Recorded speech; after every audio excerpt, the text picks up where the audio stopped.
이 아침에 하나님께서 오늘 우리에게 주신 말씀은 누가복음 2장 6절에서 14절까지의 말씀이 되겠습니다. 누가복음 2장 6절에서 14절까지의 말씀입니다.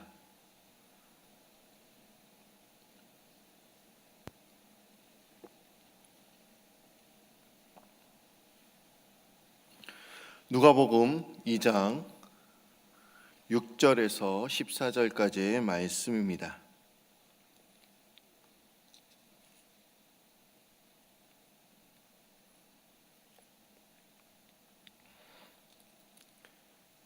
누가복음 2장 6절에서 14절까지의 말씀인데 우리 한 절씩 교독합니다. 거기 있을 그때 해산할 날이 차서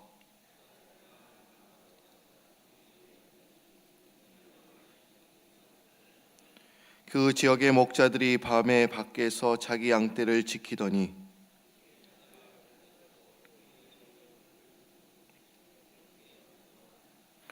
전사가 이르되 무서워하지 말라. 보라, 내가 온 백성에게 미칠 큰 기쁨의 좋은 소식을 너에게 전하노라.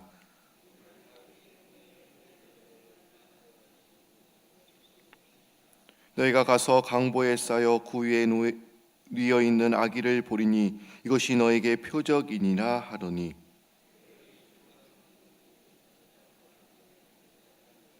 예, 14절 한목 써 있습니다. 지극히 높은 곳에서는 하나님께 영광이요 땅에서는 하나님이 기뻐하신 사람들 중에 평화로라 하니라. 아멘. 우리 아까 전에 성탄 노래를 불렀습니다. 그리고 오늘 또한 예수님께서 태어나신 그 말씀에 대해서 이야기를 하고 있습니다. 어떤 의미로 볼 때 우리가 12월 25일이 성탄절이 아니라 우리가 매일매일이 성탄절이 되어야 합니다. 우리가 예수님을 구주로 영접하는 내 마음으로 모시는 그날이 또한 성탄절일 수 있습니다. 우리 한번 옆에 있는 분들과 인사를 나눠보실까요? 잘 오셨어요. 반갑습니다.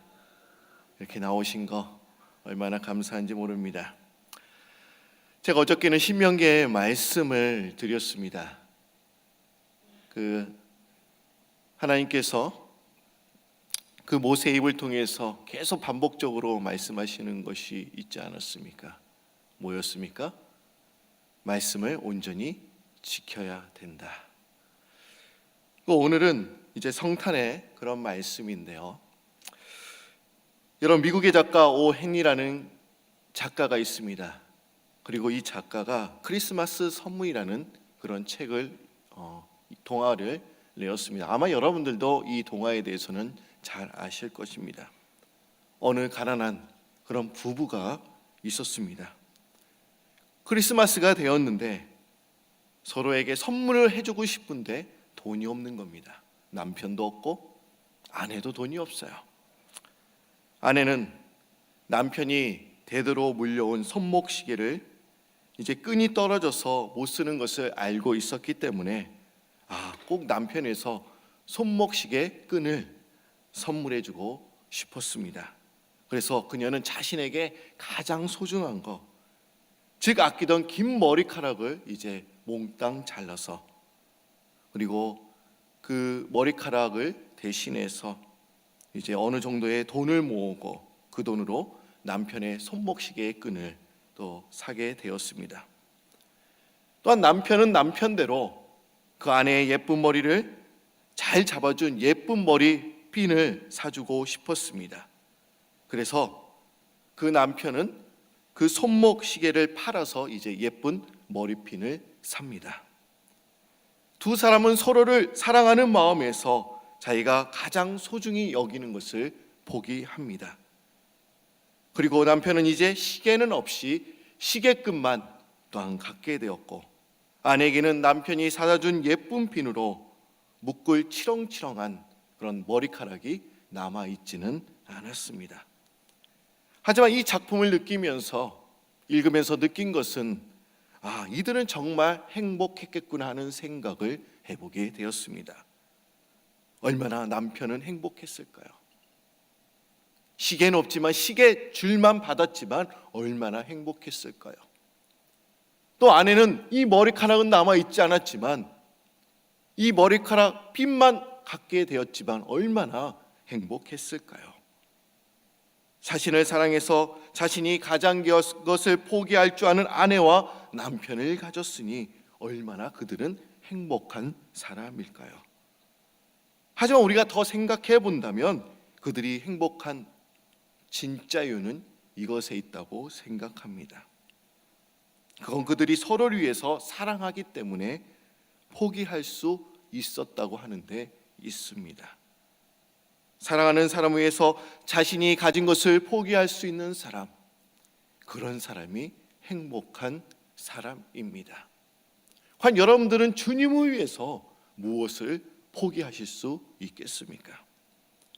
제가 지난주에 펄링이라는 그 사람의 예화를 말씀드린 적이 있지요. 이제 교회에서 성탄절 연극을 하는데 이 펄링이라는 사람의 역할이 무엇이었습니까? 여관 역할이었어요. 여관집 주인이었죠. 그래서 그의 역할은 이제 모세와 마리아가 오면 하는 역할이 뭡니까? 방이 있습니까? 이렇게 마리아 요셉이 물으면 여기 빈 방 없어요. 매정하게 대답을 하고 딱 문을 닫아버리는 것이 그의 역할이었습니다. 그런데 이 펄링이라는 사람은 너무나 순진해서 자기가 연극을 하고 있다는 것을 잊어버리고 그리고 만 것이죠. 그리고 그 상황을 실제 상황으로 여겼습니다. 그러면서 이 펄링이라는 그 여관 주인, 그렇게 사정이 급하시면 제 방을 쓰세요. 저는 며칠쯤 딴 데 가서 자도 됩니다. 이러면서 자기 역할을 잃어버린 것을 우리가 알 수 있습니다. 그러나 이 연극을 본 사람들은 다 감동을 받았다고 하지요. 과연 주님께서 이 시간에 오셔서 우리의 시간과 물질과 재능을 쓰시겠다고 한다면 여러분들은 과연 뭐라고 말씀하시겠습니까? 오늘 본문 말씀은 마리아가 해산할 때가 가까웠습니다. 그리고 이 가이사 아구스토가 로마 식민지 통치에 있는 모든 나라들에게, 이제 모든 사람들에게 호적 등록을 다시 해라라고 이제 명령을 내렸습니다. 왜 호적 등록을 하라고 명령을 내렸을까요? 아마 세금을 걷기 위해서, 아니면 군인을 뽑기 위해서 아마 호적 등록을 하라고 명령한 것입니다. 어쩔 수 없이 마리아는 무거운 몸을 이끌고 이제 남편 요셉의 고향인 베들레헴으로 내려가게 됨을 우리가 알 수 있습니다. 또 오늘 본문 말씀 6절부터 14절까지를 읽었는데 7절의 말씀을 보시면 이 어머니 마리아가 어떻게 아기 예수님을 낳았는지 또한 설명을 하고 있습니다. 우리 7절 말씀을 한번 보도록 하겠습니다. 이 말씀이 오늘 설교의 키포인트가 되는 그런 말씀이기도 합니다. 7절 말씀 한번 여러분들이 읽어주실까요? 시작.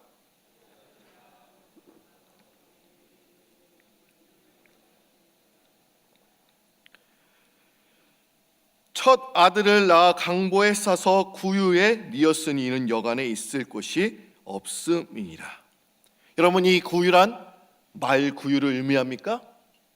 제가 한번 말씀드렸어요. 낙이 구유를 의미한다. 그렇죠? 여러분들 기억력 너무나 좋으세요. 제가 감동을 받았습니다.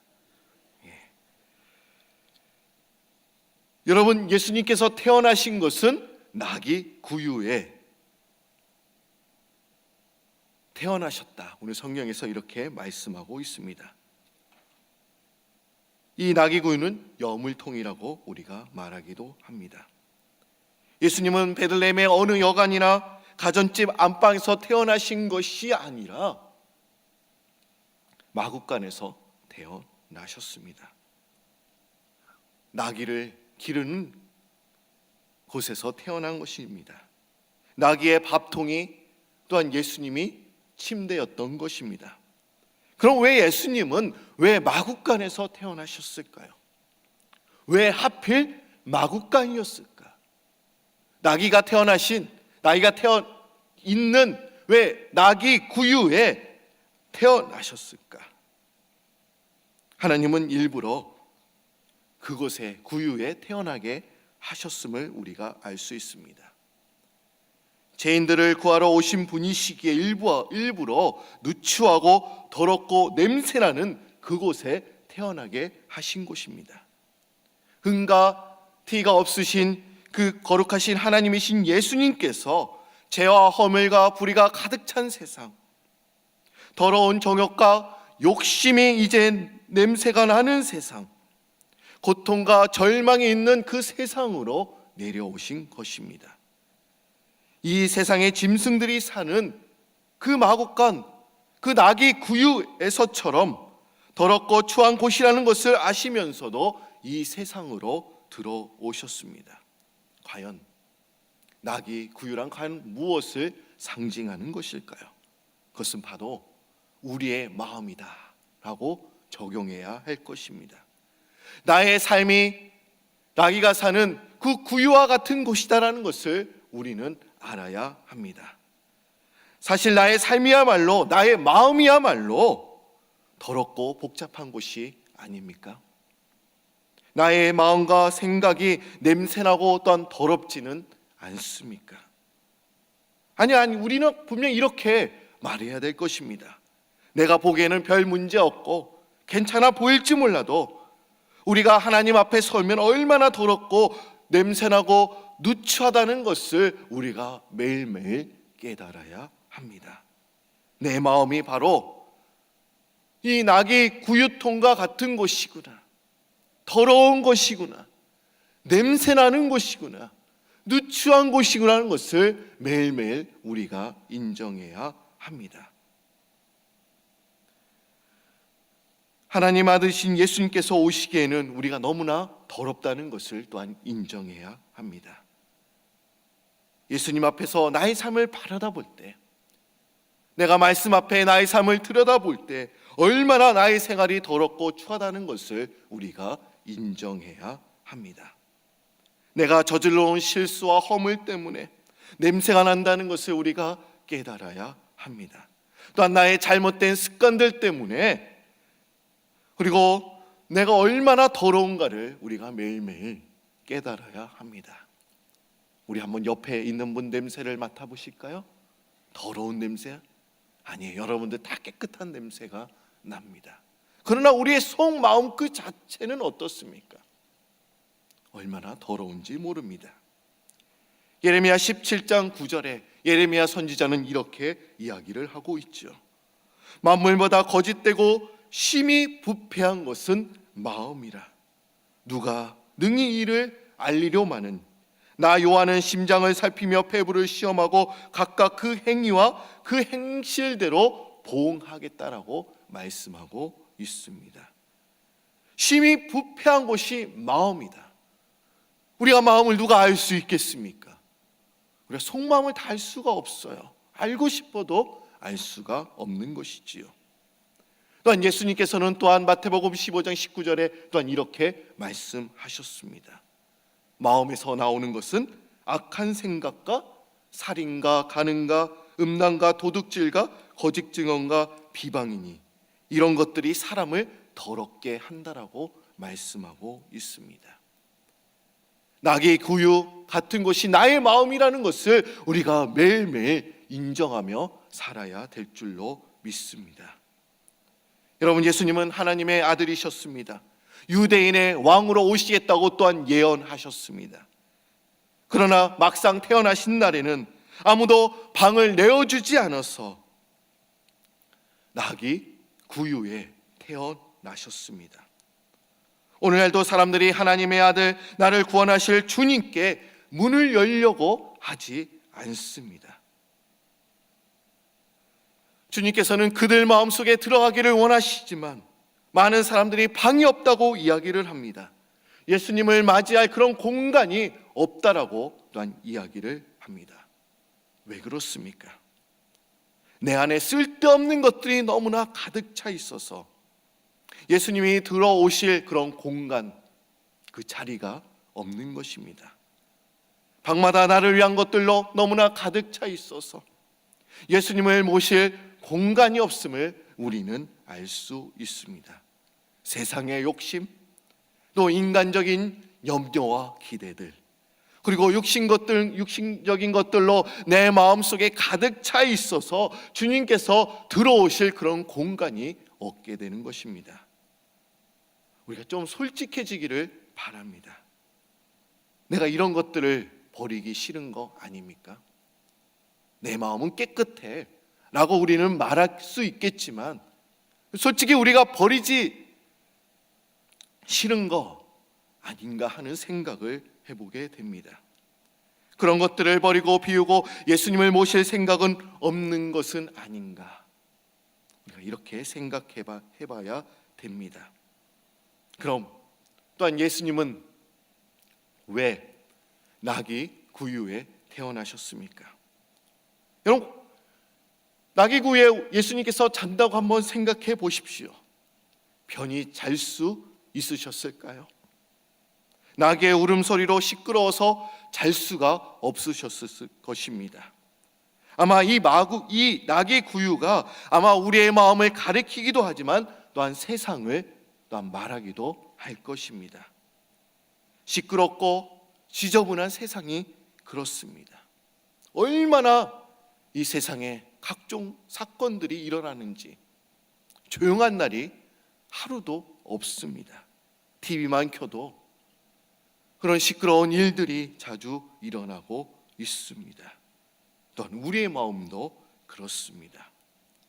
그럼 우리의 마음, 더러운 이 마음을 어떻게 하면 우리가 깨끗하게 할 수 있을까요? 오늘 말씀에 답이 나와 있습니다.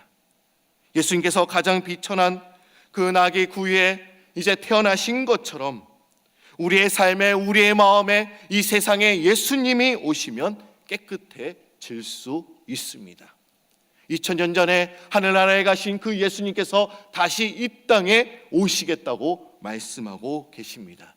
분명 예수님께서 오시면 나의 마음뿐만 아니라 이 세상이 분명 깨끗해질 것입니다. 더럽고 추하고 어지러운 세상에 예수님께서 오시면 이 세상은 평온할 뿐만 아니라 평화가 오게 될 줄로 믿습니다. 예수님께서 오시면 이 나귀 구유통이 또한 천국으로 변하게 될 줄로 믿습니다. 과연 여러분들이 예수님을 믿기 전에는 크리스마스가 과연 어떤 날이었습니까? 크리스마스는 그저 노는 날, 파티하는 날, 우리는 이렇게 생각을 합니다. 쉬는 날 이상의 별 의미가 없었습니다. 그러나 올해 여러분들이 예수님을 믿은 분들이 있다고 한다면 분명 그 성탄절은 아마 다르게 다가올 것입니다. 근데 오늘 말씀을 통해서 우리가 깨달아야 할 것이 또한 있습니다. 그것은 우리가 어지럽고 시끄러운 세상에 우리가 살고 있을지라도, 앞날의 희망과 소망이 우리가 보이지 않을지라도 우리가 예수님만을 모시고 살아간다면 매일매일이 성탄절이 될 줄로 믿습니다. 분명 여러분들이 12월 25일을 여러분들이 기대합니다. 왜 기대합니까? 쉬는 날이라 기대합니까? 그럼 왜 기대를 하는 것입니다? 여러분, 12월 25일이 성탄절이 아니라 오늘이 또한 성탄절이고 내일 그리고 그 다음 날도 성탄절이 될 줄로 믿습니다. 여러분, 성탄절은 예수님께서 우리와 함께 계시려고 오신 날이 크리스마스 날입니다. 그리고 우리가 그 예수님을 모시고 살아가는 날이기도 합니다. 그러게 여러분들이 매일매일 예수님을 모시고 살아갈 때 그날이 매일매일 성탄절이고 기쁜 날이 될 줄로 믿습니다. 저는 영화를 보는 것을 좋아한다고 제가 말씀을 드렸어요. 근데 미국에 오니까 영화 볼 시간이 없습니다. 근데 제가 10년 전에 아마 이 예화 잠깐 드렸던 분, 이 예화를 말씀드렸던 것 같기도 해요. 제가 10년 전에 한석규와 심은하 씨가 나온 8월의 크리스마스라는 영화를 본 적이 있습니다. 근데 이 영화의 분위기는 그냥 잔잔합니다. 반전도 없어요. 근데 그 내용을 보면 시한부 인생을 살아가는 이제 작은 사진가 주인 한석규 씨가 이제 나오게 됩니다.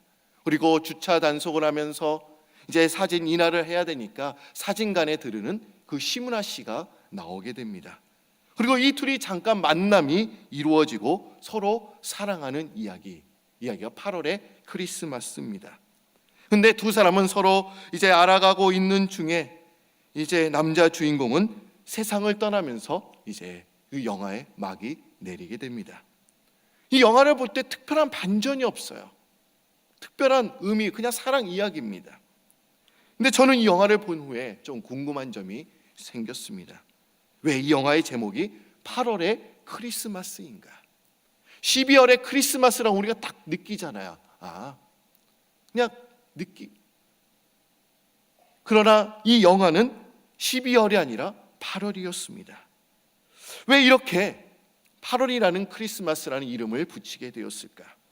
아마도 그에게 어느 날 갑자기 찾아온 사랑, 8월에 찾아온 사랑이 그의 인생에서 값진 선물이기 때문에 그런 제목을 지었지 않았는가 하는 생각을 해보게 되었습니다. 여러분, 우리가 예수님을, 사랑을 우리가 체험하게 된다면 그날이 다 성탄절이고 또 크리스마스가 되는 줄 믿어요. 우리가 10절 말씀 보시면 천사가 이제 목자들에게 이렇게 이야기를 하고 있죠.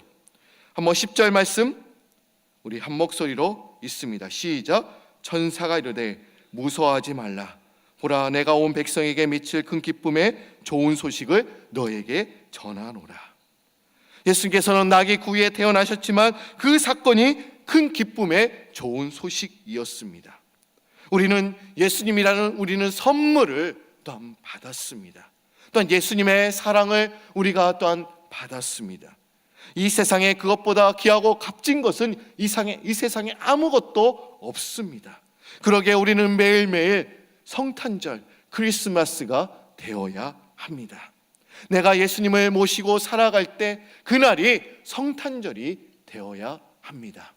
오늘 말씀처럼 예수님께서는 나귀 구유에 태어나셨다라고 말씀을 드렸습니다. 왜 나귀 구유에 태어나셨을까? 여러분, 우리의 마음이 어떻습니까? 우리의 마음이 더럽고 누추합니다. 우리의 마음에 오시기 위해서, 내 마음에 들어오시기 위해서 더럽고 누추한 곳에 예수님께서 태어나셨음을 우리가 또한 알 수 있습니다. 또한 이 세상이 시끄럽고 어지러운 그런 세상입니다. 주님께서는 그런 세상에 태어나셨습니다. 그러나 예수님 우리가 인격적으로 모시게 될 때 진정으로 우리는 참 기쁨을 누리고 참 사랑을 누리고 또 매일매일 주님을 모시고 살아갈 때 그날이 기쁜 성탄절이 될 줄로 믿습니다. 오늘 이 시간에 주님을 아직도 모시고 있지 않는 분이 있다고 한다면 하나님, 내가 인격적으로 주님을 만나고 싶습니다. 주님이 나의 주인 되심을 내가 고백하고 싶습니다. 이렇게 고백하는 그런 여러분들이 되시기를 바랍니다. 다 같이